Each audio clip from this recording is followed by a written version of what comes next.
Hi friends, എല്ലാവർക്കും ഉപ്പും പുളിയും കുക്കിങ്ങിലേക്ക് സ്വാഗതം. ഇന്ന് ഞാൻ ഉണ്ടാക്കുന്നത് വെണ്ടയ്ക്കയും തക്കാളിയും ചേർത്തിട്ടുള്ള ഒരു ഒഴിച്ചുകറിയാണ്. ഇത് ചോറിനൊക്കെ കൂട്ടാൻ പറ്റിയ നല്ല ടേസ്റ്റ് ആയിട്ടുള്ളൊരു കറിയാണ്. അപ്പോൾ അതെങ്ങനെയാണ് ഉണ്ടാക്കുന്നത് നമുക്ക് നോക്കാം. അതിനുവേണ്ടി ആദ്യം തന്നെ വെണ്ടയ്ക്ക കഷ്ണങ്ങളാക്കിയതിന് ശേഷം ഒരു ചീനച്ചട്ടിയിലേക്ക് വെളിച്ചെണ്ണ ഒഴിച്ച് അതിലിട്ടൊന്ന് വഴറ്റിയെടുക്കണം. ഒരു 2-3 മിനിറ്റ് നേരം എണ്ണയിലിട്ടൊന്ന് വഴറ്റിയെടുക്കുക.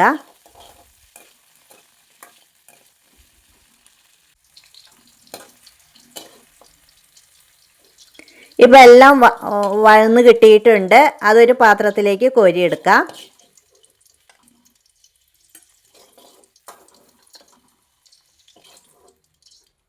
ഇനി ഇതിലേക്ക് തന്നെ കുറച്ച് വെളിച്ചെണ്ണയും കൂടെ ഒഴിച്ചതിന് ശേഷം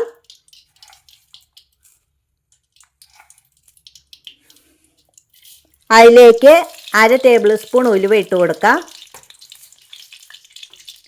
ഉലുവ ചൂടായി വരട്ടെ. ഉലുവ നന്നായി ചൂടായി വരുമ്പോൾ 1/2 ടേബിൾ സ്പൂൺ കടുക് ചേർത്ത് കൊടുക്കുക. കടുക് പൊട്ടിക്കഴിയുമ്പോൾ ഒരു സവാള അരിഞ്ഞതും 3 പച്ചമുളക് കീറിയതും കൂടെ ചേർത്ത് കൊടുക്കുക. സവാള ഒന്ന് വാടി വരുന്നത് വരെ വഴറ്റാം. അതിലേക്ക് കുറച്ച് കറിവേപ്പില ചേർത്ത് കൊടുക്കുക. സവാളയൊക്കെ വാടി വന്നിട്ടുണ്ട്. ഇനി പൊടികൾ ചേർത്ത് കൊടുക്കാം. 1/2 ടീസ്പൂൺ മഞ്ഞൾപ്പൊടി ചേർത്ത് കൊടുക്കുക. 1 ടേബിൾ സ്പൂൺ മുളക് പൊടി ചേർത്ത് കൊടുക്കുക. ഇതൊന്ന് എണ്ണയിലിട്ട് 10 മിനിറ്റ് നേരം ഒന്ന് വഴറ്റാം. അപ്പോൾ അത് മൂത്ത ഒരു സ്മെല്ല് വരും. ഈ സമയം തക്കാളി ചേർത്ത് കൊടുക്കാം. 3 മീഡിയം സൈസ് തക്കാളിയാണ് ഞാൻ എടുത്തിരിക്കുന്നത്.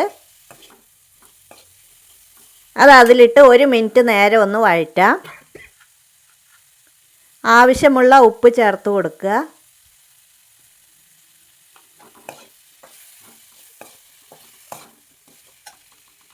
ഇനി ഇതിലേക്ക് ആ വഴറ്റി വെച്ചിരിക്കുന്ന വെണ്ടയ്ക്ക ചേർത്ത് കൊടുക്കാം. വെണ്ടയ്ക്ക ഇതുപോലെ വഴറ്റുമ്പോൾ അതിൻ്റെ വഴുവഴുപ്പൊക്കെ മാറി കിട്ടും. ഇനി എല്ലാം ഒന്ന് കൂട്ടി വെച്ചതിന് ശേഷം മൂടി വെച്ച് വേവിക്കാം. ഞാനൊരു 2 മിനിറ്റ് മൂടി വെച്ച് വേവിക്കുന്നുണ്ട്. 2 മിനിറ്റ് കഴിഞ്ഞ് അതൊന്ന് തുറന്ന് നോക്കാം.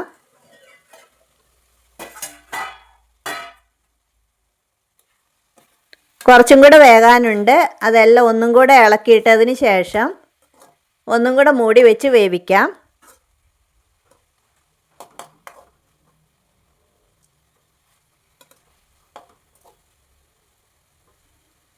വീണ്ടും 1 മിനിറ്റ് നേരം കൂടെ ഞാൻ മൂടി വയ്ക്കുന്നുണ്ട്. ഇനി നമുക്ക് ഇതിലേക്ക് വേണ്ടുന്ന തേങ്ങ അരച്ചെടുക്കാം. 1 കപ്പ് തേങ്ങ എടുത്തിട്ടുണ്ട്.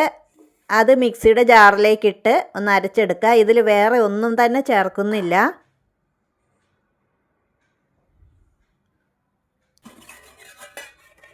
ഇനി തക്കാളിയും വെണ്ടയ്ക്കയും വെന്തോ നോക്കാം.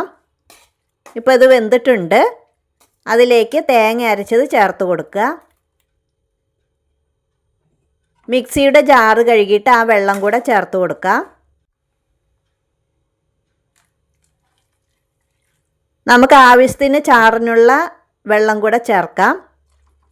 ഈ സമയം പുളി നമുക്ക് കുറച്ചും കൂടെ വേണമെന്നുണ്ടെങ്കിൽ വാളംപുളി കുറച്ച് പുളി പിഴിഞ്ഞൊഴിക്കാം. അല്ലെങ്കിൽ തക്കാളിയുടെ പുളി മാത്രം മതിയെങ്കിൽ അത് മാത്രം മതിയാകും. അല്ലെങ്കിൽ കുറച്ച് പുളി പിഴിഞ്ഞൊഴിക്കാം. കുറച്ചും കൂടെ ഉപ്പ് ആവശ്യമുണ്ട്. ഉപ്പിട്ട് കൊടുക്കുക. ഇനി ഒരു തിള വരുമ്പോൾ തീ ഓഫാക്കാവുന്നതാണ്. തിളച്ച് തുടങ്ങിയിട്ടുണ്ട്. തീ ഓഫാക്കാം. കറിവേപ്പില കുറച്ച് വിതറി കൊടുത്തതിന് ശേഷം തീ ഓഫാക്കാവുന്നതാണ്. ഇപ്പോൾ നമ്മുടെ വെണ്ടയ്ക്കയും തക്കാളിയും കൊണ്ടുള്ള ഒഴിച്ചുകറി ഇവിടെ റെഡി ആയിട്ടുണ്ട്. എല്ലാവരും ഇതുപോലെ ചെയ്ത് നോക്കുക.